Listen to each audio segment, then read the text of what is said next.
Hey guys, this is Jonathan Jaffe, and I wanted to say a few words about exploitative poker, which is a topic that I think gets pretty misrepresented in today's poker world. And I think a large part of the reason for that is that many of the best exploitative players today, they still don't do a really good job of explaining why they chose the exploits that they chose, why they strayed from the GTO decision. And because of that, they're often labeled as feel players, which isn't inaccurate, but it creates a kind of mystique around a decision making process that's not mystical at all. Exploitative poker is simply when you stray from the game theory optimal play and you change course to an action that's meant to take advantage of a poorly trained opponent or of a good opponent who you think is imbalanced in the spot for one reason or another. Maybe they're trying to exploit you, and you're doubling down on that. Exploitative play can be as simple as defending the big blind wider against an opponent who's opening under the gun with a range that's more in line with a button opening range. And it can also be more hyper creative play. You could be 3-betting a 10-2-2 rainbow flop. Stuff like that happens, but exploits really just mean straying from the GTO solution of a given spot, or what we believe to be the current GTO solution, as we're still discovering more about that. But everyone who's a top player in the game today, they have a very solid understanding of GTO poker, but they're also using exploits in basically every session that they play. Exploits aren't some rare thing that only come up on somebody's highlight reel. They're really a part of everyday play as you're adjusting to your opponents and the little things they do differently that are not in line with GTO poker. If you think about the top players of the past few years, and you think about names like Alex Foxen, Nick Petrangelo, Justin Bonomo, Darren Elias, these are guys that are giving really in-depth thought to the individual situations that they find themselves in. They take their opponent into account and what frequency imbalances they perceive that player to have, and then they try and craft the best decision they can to adjust to that. They're not just copy and pasting PIO solutions and hand charts to make their decisions. They know all that, and that's really, really important for top players. But that's not the be-all and the end-all of the decision-making process. I've been coaching high-stakes professionals for going on 10 years now, and coaching poker is my passion. My students have won major online tournaments, WSOP bracelets, WPT titles, high roller events. I'm a coach of all different levels. I specialize in high stakes, but it really is my passion. I really enjoy doing it. You can hit me up if you want individual coaching. I'm going to include my email on this. But really, I made this video to talk about a project that I'm working on now, which is making videos for Jonathan Little's website, PokerCoaching.com. He's added a new section that's called PokerCoaching Premium. It's going to be focused more on the high-level stuff. And my videos in particular are going to be focused on where and when to stray from the GTO model, what exploits you can use in different situations. And I'm going to release a new video every month. And there's going to be different topics, but that will always be a focus, coming back to the exploits that you can use against different player types. So I think that's really important. I've included 5 minutes of a video that I finished recently on river overbetting. And if you like what you heard today and you like what you see in the video, I hope you'll sign up for Poker Coaching Premium. And if you do, please use the link in this YouTube video because that'll help me. So I would appreciate that. And thank you guys for listening. And any questions or comments, please email them to me. Interested to hear from you guys. Definitely want feedback and anything that people are interested in for future videos. I want to make the content that you guys are interested in listening to. So yeah, shoot me an email. I'm not a big YouTube guy and I don't have a Twitter. So email is the best way to get a hold of me. Thank you. All right, today we're going to talk about overbetting on the river, both for value and as a bluff. I think that overbetting in general tends to produce a lot of confusion and anxiety for a lot of players. So we're going to shed some light on what the process looks like that leads top pros to make these bets. We'll talk about them from a technical angle and discuss the signs that line us up for a good overbet. Then we'll check out some example hands, and we'll finish up by talking about the exploitative angle, where and when we can add extra overbets and when we should skip an overbet, even if it fulfills a lot of our technical criteria. But first I want to talk briefly about where these bets came from and why they've gained in popularity the last few years. If we turn the clock back a few years now, a lot of the top players began thinking more theoretically about the game. They also started using poker solvers, which intend to spit out the game theory optimal play for a given situation. And solvers will tell you what to do in specific scenarios, but they lack a why functionality, which leaves a lot of players not really understanding the decisions that they make at the poker table. And this can be a big problem because in poker, some very slight adjustments in position or board texture or number of players can lead to very different GTO solutions. And understanding why a GTO solution is what it is very necessary for most of the post-flop and some of the pre-flop decisions. Overbets are one of the solutions that kept appearing from the solvers that the humans weren't taking nearly as often. Players have been laying too good of a price to their opponents, and as a result, they're not protecting their bluffs well enough, or getting paid as much as many of the strongest value hands deserve. So adding more overbets to your game should help you with bluffing a few more spots effectively, and getting paid a higher price for your top-end value hands. We're going to confine today's discussion to river overbets because our decisions on the river are the most straightforward. Bets on the flop and the turn, as well as pre-flop, are almost always multi-purpose to some degree, but on the river, you're either bluffing or you're value betting. And merge is a term you'll hear sometimes where someone supposedly is somewhat value betting and somewhat bluffing, but 98% of the time, I'd say that's just a free roll for someone who's confused.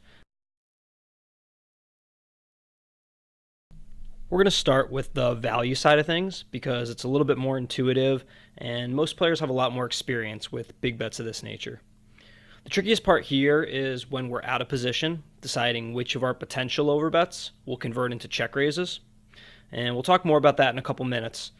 But one last note is when you're thinking about overbetting the river, it shouldn't be a standalone thought. Overbetting is not a process of its own. It's a potential outcome of a larger process. How often do we have the best hand?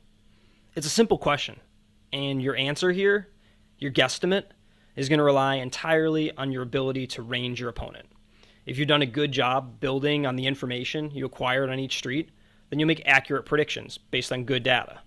And if you do a poor job ranging your opponent, or your brain narrows in on one or two holdings that you're worried they might have, or conversely that you hope they have, then you're likely going to make an emotional decision where you'd want to be making a logical one. How often we think we have the best hand is going to be one of the limiting factors that determines whether or not we bet. Where am I in my value range? How does this hand that you're choosing to value bet stack up against other value bet hands in your range?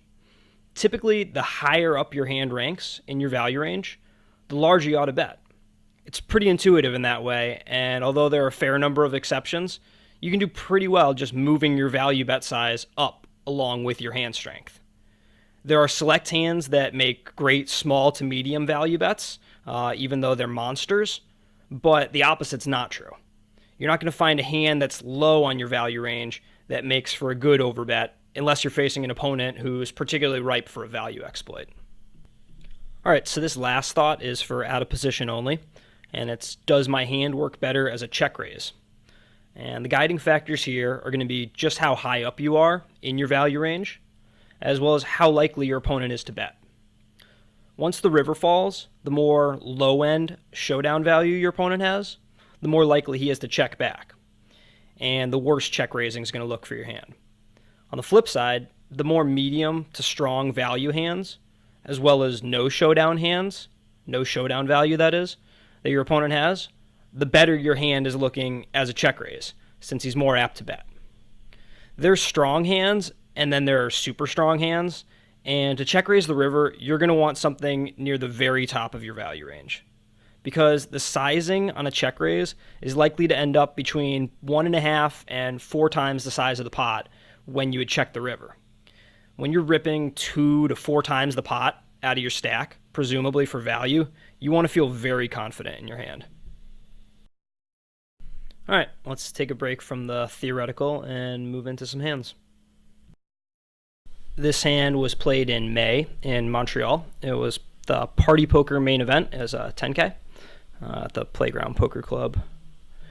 And my opponent opens from the cutoff. I described him as capable amateur. I didn't know too much at this point, but it was day 2. I'd looked up a Hendon mob, maybe had a couple 100K in cashes, and yeah, he seemed like he understood things, but I wasn't so sure he was a plus EV player in the field. And I'm going to defend King 8-0. Don't get too excited about the 3 million. They start you with 1 million chips, so we're off to a good start, but nothing special. Check. He bet 75 into 240. This looks like a pretty clear check call to me. Starting at like King Queen, maybe King Jack is where I'm considering some check raise. Call. Turn is an offsuit Queen. And it goes check, check. And the river is absolute gin. The pot is 390K, and I have top pair and third pair. I don't know what you call that, top and third. And in my estimation, pretty much always the best hand. And that's the first thing I want to think about when I'm deciding value bet or check. And in this case, it would be value bet or check raise. We're going to come back to the check raise part of things because that's the interesting part about value betting out of position. Bluffing too, but especially value betting. When you're considering an overbet, nearly always check raise is in consideration too. So which of our value overbets out of position are actually converting into check raises? The answer is a lot of them, and we'll talk a little bit about the factors that change some of them. But first, we want to compare my range to his range. Just see it as it is. First, let's start with him. He opened the cutoff, bet the flop, checked the turn. The turn check is the most telling thing to this point. It just means that he's pretty capped. There's no reason to slow down with a set on the turn. He just doesn't have one. And there's no reason to slow down with 2 pair, even King Queen. It's just silly. There's still some draws. I have plenty of equity. He wants to either deny or charge. There's really almost no way that I'm beat in this hand except for the case pocket 8s. And putting your opponent on literally one combination, that's a pretty good situation if that's all that beats you. Okay, so I have the best hand, but what does he have? Well, I would say on the high end of his range, he can have a weak king. It would be like a low suited king. That's reasonable. And then mostly you're looking at Queen X or a pocket pair or an ace high. There's not too many of his unpaired hands and non-ace high hands that aren't finding a bet on the turn. If you look on the low end, if he's got a 5-6 suited or he opened a 4-5 suited, those are going to keep betting. The worst hands for him are like a 6-7 suited, a 9-10 suited, and they need to be not spades because those are betting on the turn. Other than that, I mean, Jack 10 is going to continue betting. You'd imagine most ace 10 and ace jack are going to keep betting. Maybe mixed from the ace 4, ace 5. But a lot of them are betting, and some of his worst hands that couldn't bet the turn, they found a pair on the river with the 8. Now, we know there's only 2 8s left in the deck, but the potentially 8-5 suited through like Jack 8 suited, that found showdown value. So I'd imagine we're facing a lot of ace high, and then a lot of one pair hands that are not interested in value betting the river. Again, it's really only the King X, and maybe if he has ace queen, queen jack, potentially a lower queen, maybe a queen 9 suited is going to go ahead and value bet here. But the majority of his range, I think, is going to check back at this point, and that's what prevents me from check raising here. I think it's going to be a check back a lot. If this river hit his range pretty good, well, then we can expect a lot of bets, both for bluff and for value, and check raise makes a lot of sense. But the way I see this, me holding King 8, this looks like I got to go for all my value right here. The next thing we want to look at is, what's my range look like? I'm looking to value bet very large, so hopefully I have a lot of bluffs in my range. And in this situation, I think I do. I think I have a lot of bluffs. First, you look around the straight draws, 4-5, 5-6, ace-4, ace-5 if they choose to bluff, and I think in this case they are pretty good bluffs. See beyond that, maybe a 6-4, probably going to need to be suited. Let's see, possibly some other ace highs, maybe the ace-6 through ace-10 considers a bluff here. And then the last thing are my unpaired flush draws. But some of those you'd imagine are check raising the flop, but some of them are not. So I think when we look at the list here, the number of hands that we have that really want to value bet big, it's not very large, because you'd imagine pocket threes and pocket twos are check raising the flop at a really high frequency. So that just leaves me with two pairs and pocket eights. That's pretty much my value range when we're talking about monster bets at this spot. And I've got a lot of bluffs. So I really like betting big here. And I went for 600. And that's into 390. So we're talking about 1.5x the pot. And I was fortunate enough to get paid off here.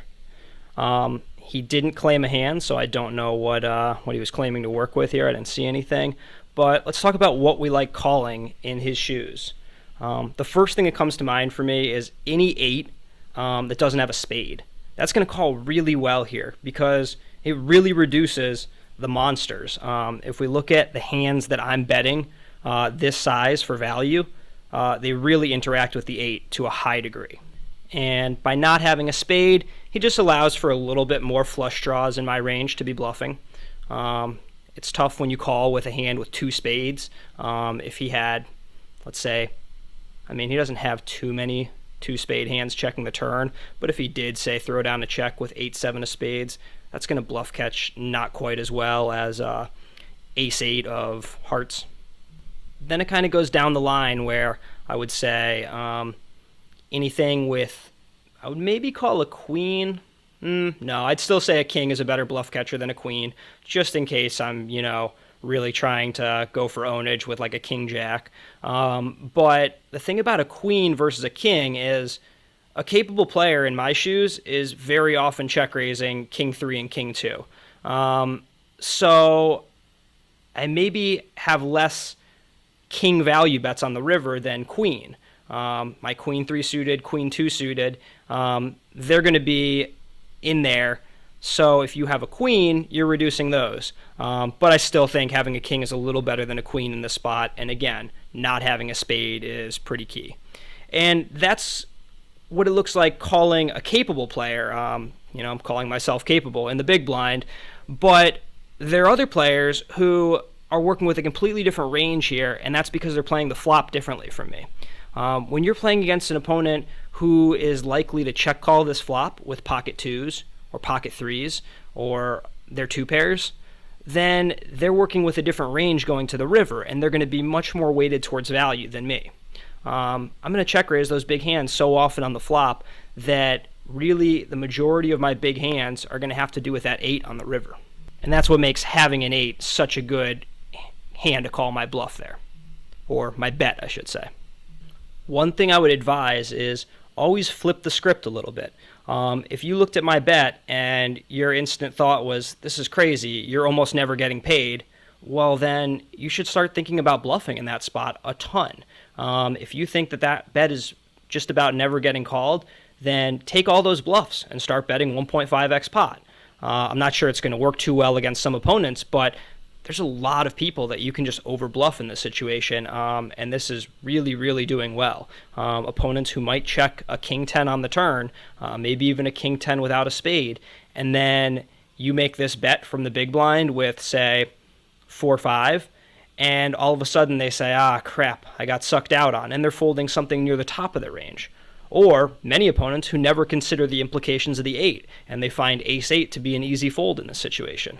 So always keep your eyes open whenever a move, particularly from a high stakes player that you respect, seems crazy to you, maybe it is. Maybe it is crazy in the games that you play and the opponents you're playing against, but then that means you could do the opposite and do really, really well. Most of these high stakes plays, they're meant to be very balanced. And that's how we're approaching this for now, is from a balanced perspective where we respect our opponent.